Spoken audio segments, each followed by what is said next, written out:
കൊല്ലത്ത് തെരഞ്ഞെടുപ്പ് പ്രചാരണം ഉച്ചസ്ഥായിയിലേക്ക് കടക്കുകയാണ്. നമുക്കൊപ്പം ഇപ്പോഴുള്ളത് ഇടതുപക്ഷ സ്ഥാനാർത്ഥി എം മുകേഷാണ്. മുകേഷിനോട് ചോദിക്കാം. മുകേഷ് ഏട്ടാ, നമ്മൾ കൃത്യം ഒരു മാസം മുമ്പാണ് കാണുന്നത്. തികഞ്ഞ ആത്മവിശ്വാസത്തിലായിരുന്നു ആദ്യം പ്രചരണം തുടങ്ങിയതായിരുന്നു. ഇപ്പോൾ ഒരു മാസം പിന്നിട്ടിരിക്കുന്നു. ചിത്രം പൂർണ്ണമാണ്. ഇപ്പോഴെന്താ പറയാൻ? അല്ലേ, അന്ന് ഞാൻ അത്ര ആത്മവിശ്വാസം ഉണ്ടെന്നുള്ളത് പൂർണ്ണമായും ഉൾക്കൊണ്ട് പറഞ്ഞതല്ല. ഇന്ന് ഉൾക്കൊണ്ട് പറയുന്നു. തികഞ്ഞ ആത്മവിശ്വാസം. കാര്യം ഈ സാധാരണ ആൾക്കാർ നമ്മൾ ചെല്ലുമ്പോൾ സ്വീകരണ പരിപാടികളെല്ലാം ഒരുമാതിരി സെക്കൻഡ് റൗണ്ട് കഴിഞ്ഞ് ഇനി ഒരു റൗണ്ട് കൂടെ ഉള്ളൂ. അവരുടെ ഒരു ആവേശം, അതിനകത്ത് കാപട്യമില്ല.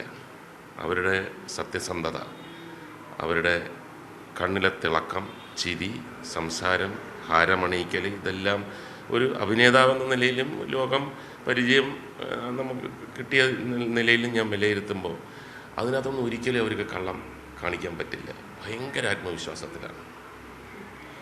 ഇതിപ്പോൾ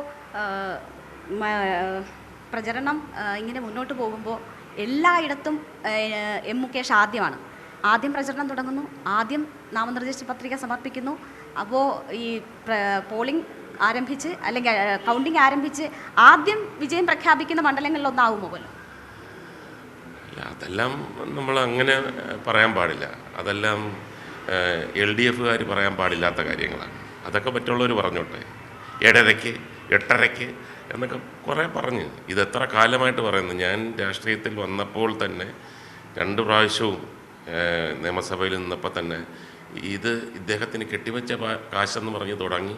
പിന്നീട് വൻഭൂരിപക്ഷമായി, പിന്നീട് നേരിയ ഭൂരിപക്ഷമായി, പിന്നെ ഇഞ്ചോടിഞ്ച് മത്സരമായി.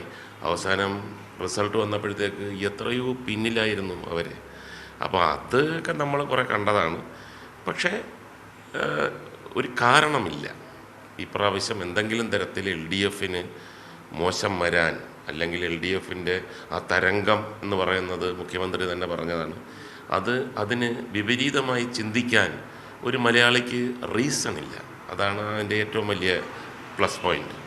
കൊല്ലത്ത് ഭയങ്കര ചൂടാണ്. സംസ്ഥാനത്ത് തന്നെ ഏറ്റവും ചൂടുള്ള ഇടങ്ങളിലൊന്നാണ്. അവിടെ ഏതാണ്ട് 1.5 മാസമായിട്ടൊക്കെ പ്രചരണ രംഗത്ത് തുടർച്ചയായി ഇറങ്ങുക എന്ന് പറയുന്നത് നല്ല വെല്ലുവിളിയാണ്. അല്ല, അത് ഒരു വലിയ അനുഭവമാണ്. ഇത്രയും ഘോരമായ ഈ ചൂടെന്ന് പറഞ്ഞു കഴിഞ്ഞാൽ എല്ലാ ദിവസവും രാവിലെ ഇറങ്ങുമ്പം പേപ്പറിനകത്ത് വാർണിംഗാണ്. ഗവൺമെൻറ് വാർണിംഗ്, അതല്ലാതെ വാർണിംഗ്.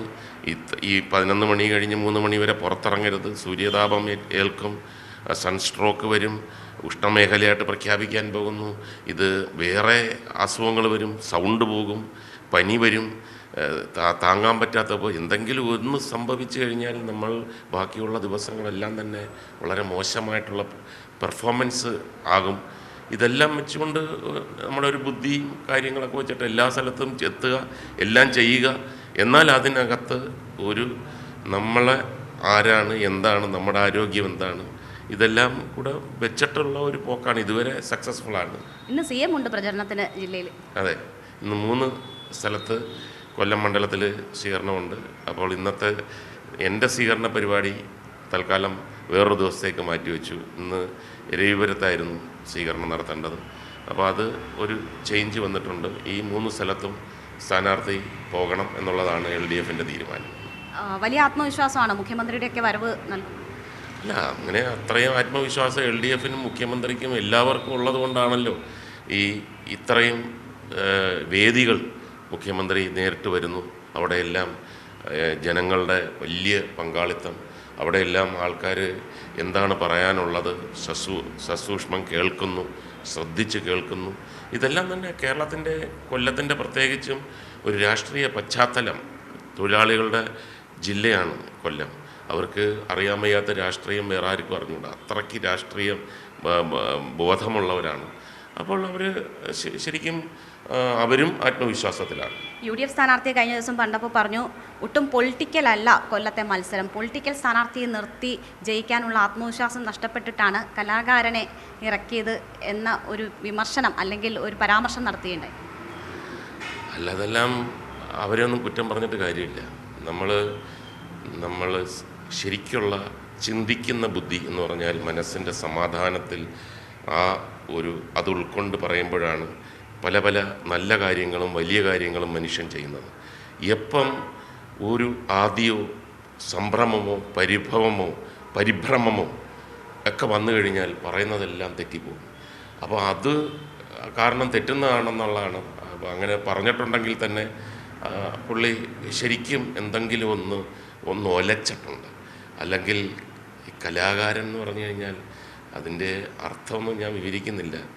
അതെല്ലാം ഗിഫ്റ്റാണ്. എല്ലാവർക്കും കലാകാരനാകാൻ പറ്റുന്നില്ലല്ലോ. കലാകാരൻ എന്ന് പറയുമ്പോൾ നീ കല മാത്രം ചെയ്തുകൊണ്ടിരുന്നാൽ മതി, വേറെയൊക്കെ ബാക്കിയൊക്കെ ഞങ്ങൾ ചെയ്തോളാം എന്ന് പറയുന്നത് എത്ര ഭോഷ്കത്തരമാണ്. ഇപ്പം നമ്മൾ ഈ സമൂഹത്തിൽ ജീവിക്കുന്നവരല്ലേ, ഞങ്ങൾക്ക് ജനസേവനം ചെയ്തുകൂടെ? 7.5 കൊല്ലം 8 കൊല്ലം ചെയ്തിട്ട് ഇവരുടെ മുമ്പിലേക്ക് കാണിച്ചു കൊടുത്തില്ലേ 1748? അതിനെപ്പറ്റി ഒന്നും പറയുന്നില്ലല്ലോ. അപ്പം സംവാദത്തിന് വാ എന്ന് പറയുന്നതിൻ്റെ അർത്ഥം പോലും ആ രാഷ്ട്രീയം പോലും എനിക്ക് മനസ്സിലാവും. ഞാൻ ജനങ്ങളുടെ മുമ്പിൽ ചെന്ന് കഴിഞ്ഞാൽ വോട്ടാണ്. അപ്പോൾ അതിനകത്ത് കുറച്ച് സമയമെങ്കിലും സംവാദം എന്നൊക്കെ പറഞ്ഞിട്ട്, സംവാദം നമ്മൾ ബ്രോഷർ അടിച്ച് കൊടുത്തില്ലേ, അതിനകത്ത് നോക്കിയിട്ട് എന്തെങ്കിലും ഡൗട്ട് ഉണ്ടെങ്കിൽ പറ.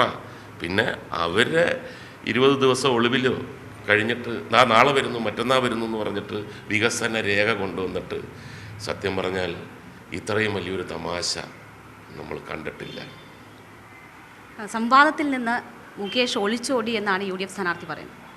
അല്ല, അത് അങ്ങനെ പറഞ്ഞോട്ടെ. ഞാൻ പറഞ്ഞില്ലേ നേരത്തെ, എന്തോ ഒരു ഒലച്ചിലോ ഒരു പിന്നെ ഭ്രമം വന്നിട്ടുണ്ട്. അല്ലെങ്കിൽ ഞാനെന്തിനാ ഒളിച്ചോടുന്നെന്ന് പറയുന്നതിൻ്റെ കാര്യം എന്താണ്? ഈ ബ്രോഷറേ ഇല്ല. ഞാൻ 1748 കോടി രൂപയുടെ പിന്നെ വികസനം നടത്തി, ഞാൻ അത് കാണിച്ചു തരാം എന്ന് പറയുമ്പോൾ ഒന്നും ഒരു തെളിവുമില്ല എന്ന് പറഞ്ഞു കഴിഞ്ഞാൽ സംവാദമൊക്കെ. ഇത് സംവാദമല്ലേ ഈ ബ്രോഷർ? അപ്പോൾ അത് നോക്കി പഠിച്ച് ആ സ്ഥലത്ത് അതൊക്കെ ഉണ്ടോ, ഇതെല്ലാം ഇതിൻ്റെ പിന്നിൽ സത്യമാണോ എന്നറിയാനുള്ള കോമൺ സെൻസ് പോലും ഇല്ലാതെ പോട്ടെ. ഇദ്ദേഹം ഒരു വികസന രേഖ ഇറക്കിയിട്ട് LDF സംവാദത്തിന് വിളിച്ചല്ലോ, അതിനെപ്പറ്റി ഒരക്ഷരം പറയുന്നില്ലല്ലോ.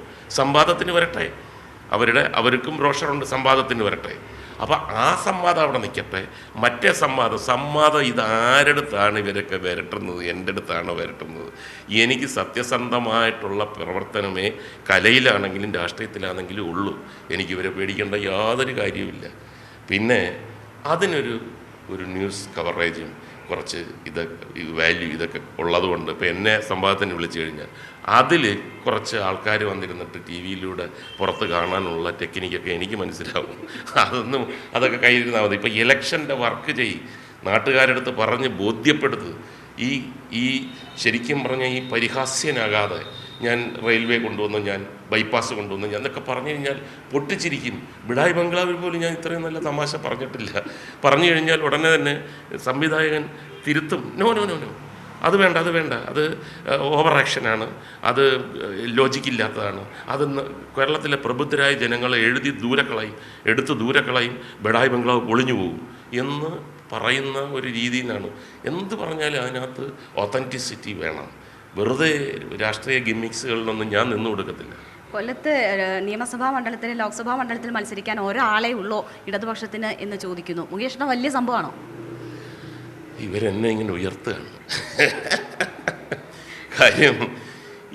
അപ്പം ഞാൻ ചോദിക്കട്ടെ, 10 കൊല്ലമായിട്ട് ഞാൻ വേറൊന്നും പറയുന്നില്ല, 10 കൊല്ലമായിട്ട് നാട്ടുകാർ പറയുന്നതാണ് എന്ത് ചെയ്തു എന്ന് ചോദിച്ചാൽ ഇദ്ദേഹം മാത്രമേ ഉള്ളൂ. അവർക്ക് മാറ്റി ചിന്തിച്ചൂടെ? വേറെ എത്രയോ പേരുണ്ട്. പിന്നെ ഞാൻ തോൽപ്പിച്ചത് ചെറിയ ആൾക്കാരൊന്നും അല്ലല്ലോ. അപ്പോൾ അങ്ങ് ജയിച്ചു പോയാൽ പോരായിരുന്നു. അപ്പം നാട്ടുകാരെ ഇത് ഒരു പ്രാവശ്യം പൊട്ടക്കണ്ണം മാവേലി എറിഞ്ഞെന്ന് പറഞ്ഞു. അപ്പോൾ കൊല്ലത്തുള്ള എല്ലാവരും ഇങ്ങനെ പൊട്ടക്കണ്ണന്മാരാണോ? മാവേലി എറിഞ്ഞുകൊണ്ട് ഇരുന്നിട്ട് മാങ്ങ വീഴ്ത്താൻ. ഇതെല്ലാം ബാലിശമായിട്ടുള്ള ആരോപണങ്ങളാണ്. ഇതൊക്കെ വളരെ സങ്കടകരമാണ്.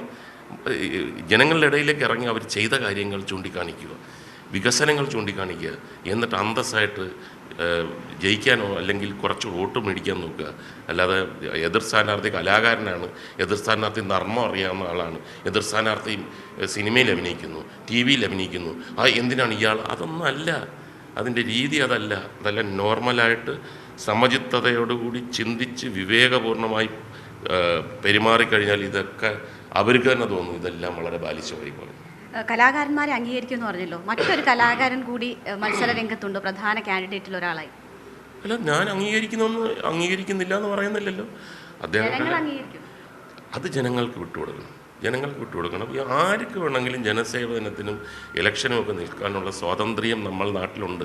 ഇവരൊക്കെ ജനാധിപത്യം എന്ന് പറയുന്ന ജനാധിപത്യത്തിൻ്റെ പ്രധാന കാര്യം എവരിബഡി ഈസ് ഈക്വൽ. എല്ലാവർക്കും അവരവരായിട്ടുള്ള റൈറ്റ്സ് ഉണ്ട്.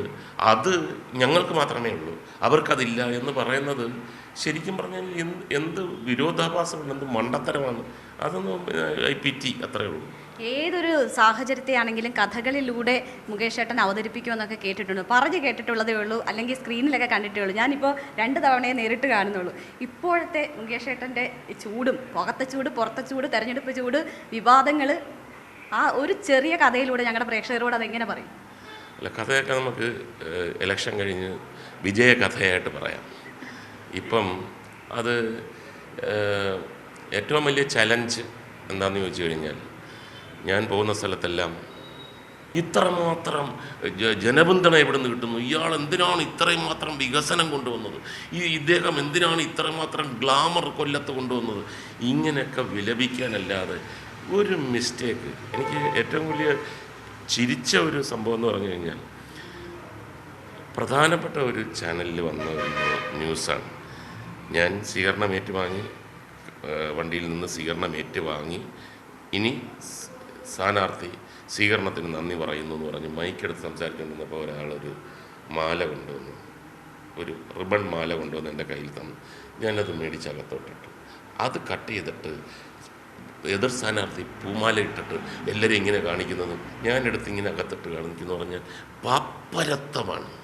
വേറൊരു അതൊക്കെ എനിക്ക് ഭയങ്കര കോൺഫിഡൻസ് വരുന്ന സംഭവങ്ങളാണ്. എന്നെപ്പറ്റി ഒന്നും പറയാനില്ല. ഒരു സംസാരിച്ചുകൊണ്ടിരിക്കുമ്പോഴത്തേക്ക് ആ സംസാരം നിർത്തിയിട്ട് അത് സ്വീകരിച്ച്, അതെല്ലാം ഒരു ജെനുവിനായിട്ട് മനുഷ്യ സഹജമായിട്ട് അത് മാത്രമായിട്ട് എടുത്തിട്ട് അത് ടി വിയിൽ കൊടുക്കുക എന്നൊക്കെ പറഞ്ഞു കഴിഞ്ഞാൽ ഭയങ്കര ആത്മവിശ്വാസമാണ് എനിക്ക്. ഇപ്പോൾ ഒന്നും പറയാനില്ലെന്ന് പറയുന്നു, പക്ഷേ നാമനിർദ്ദേശ പത്രികയിലെ സ്വത്ത് വിവരത്തിൽ ഒരു പരാതി പോയിട്ടുണ്ട്. പരാതി ഒരെണ്ണയല്ലേ ഉള്ളൂ. കഷ്ടം തന്നെ. എത്ര പരാതി കൊടുക്കാം. ഇവർക്ക് അങ്ങനെ എന്തെങ്കിലും ഉണ്ടെങ്കിൽ എന്നോട് ചോദിച്ചു കഴിഞ്ഞാൽ ഞാനും കുറച്ച് എഴുതി കൊടുക്കാം.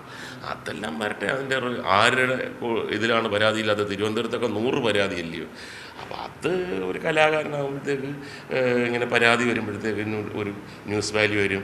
അതിൻ്റെ കൂട്ടത്തിൽ പരാതി കൊടുത്ത ആളുടെ പേര്, അയാളുടെ സംഭവം എന്ന് പറഞ്ഞു കഴിഞ്ഞാൽ, ഏറ്റവും വലിയ തമാശ എന്ന് പറഞ്ഞു കഴിഞ്ഞാൽ, ചിലപ്പം അടുത്ത തലമുറയൊക്കെ വരുമ്പം ഇദ്ദേഹത്തിൻ്റെ അറിയാമോ ഇയാൾ ആരാണെന്ന് അറിഞ്ഞൂടാ, ഇത് മുകേഷിനെതിരെ പണ്ട് പരാതി കൊടുത്ത ആളുടെ കൊച്ചുമോനാണ് എന്ന്. അതല്ലാതെ വേറെ എന്തെങ്കിലും നാട്ടുകാരുടെ ഇടയിൽ നിന്നിട്ട് അവർക്ക് വേണ്ടി ഗുണം ചെയ്തിട്ട് അവരുടെ മനസ്സിൽ കയറിയിട്ട് ആ പേരിൽ അറിയപ്പെടട്ടെ. ഏതെങ്കിലും ഒരു പരാതി കൊടുത്ത ആളുടെ തലമുറകളായിട്ട് അറിയപ്പെടുന്നതൊക്കെ വളരെ മോശമാണ്. ഞാൻ അന്ന് ചോദിച്ചപ്പോൾ പറഞ്ഞു, അവർ ഒരാളെ ഇറക്കിയ ഞാൻ 2 സിനിമാക്കാരെ ഇറക്കുമെന്ന് പറഞ്ഞിരുന്നു. ഇതുവരെ മണ്ഡലത്തിൽ സിനിമാക്കാരൊന്നും വരില്ലേ? ഇല്ല, അത് സിനിമാക്കാർക്ക് ഇഷ്ടമുണ്ടെങ്കിൽ വരട്ടെ. അതിനകത്തൊന്നും നമ്മളവരെ പെസ്റ്റർ ചെയ്യാനോ ഫോഴ്സ് ചെയ്യാനോ ഒന്നും പാടില്ല. അത് അങ്ങനെ വരെ ചിന്തിക്കുന്ന ഒരാളാണ് ഞാൻ. അവർക്ക് സ്വമേധയാ വരുന്നെങ്കിൽ വരട്ടെ. താരപ്രചരണത്തിൻ്റെ ആവശ്യമില്ലേ? മറ്റൊരു താരത്തിൻ്റെ ആവശ്യമില്ലേ? അല്ല, താരം വരട്ടെ, വരുന്നെങ്കിൽ വരട്ടെ. അല്ല, ഞാനായിട്ട് പറയത്തില്ല.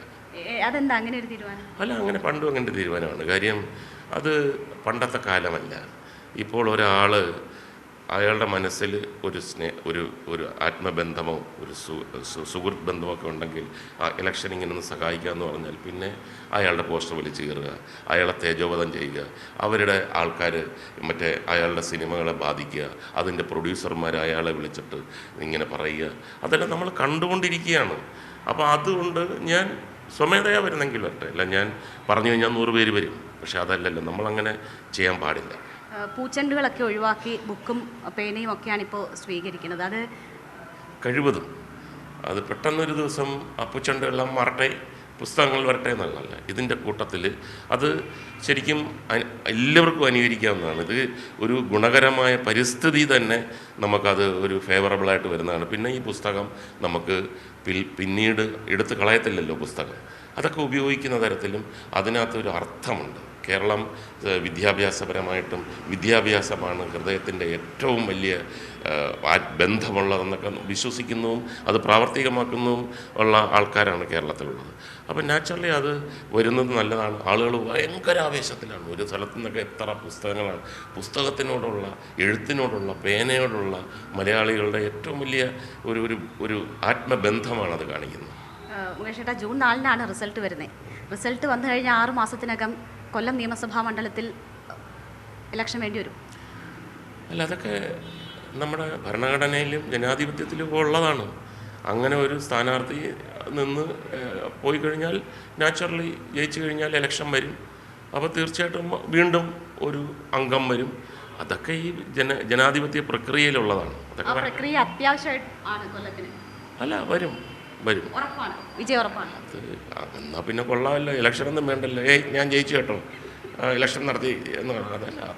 അതിനകത്തൂടെ ആ പ്രോസസ്സിലൂടെ പോകുമ്പോഴാണല്ലോ നമ്മളുടെ ഒരു അനുഭവം, നമ്മുടെ ആ ഒരു സമ്പത്തുമൊക്കെ നമുക്കുണ്ടാകുന്നത്. അനുഭവ സമ്പത്ത്, വെറും സമ്പത്തല്ല കേട്ടോ. ശരി, എന്തായാലും തികഞ്ഞ വിജയപ്രതീക്ഷയാണ്. ആ പ്രോസസ്സ് നടക്കട്ടെ എന്ന ആത്മവിശ്വാസമാണ് ഇടത് സ്ഥാനാർത്ഥി നമ്മളോട് പങ്കുവെക്കുന്നത്. എന്തായാലും തെരഞ്ഞെടുപ്പ് പ്രചരണങ്ങളുടെ ചൂട് പിടിച്ച പ്രചരണത്തിലേക്ക് ഇന്ന് നീങ്ങുകയാണ്. മുഖ്യമന്ത്രി ഉൾപ്പെടെയുള്ളവർ മണ്ഡലത്തിലുണ്ട്.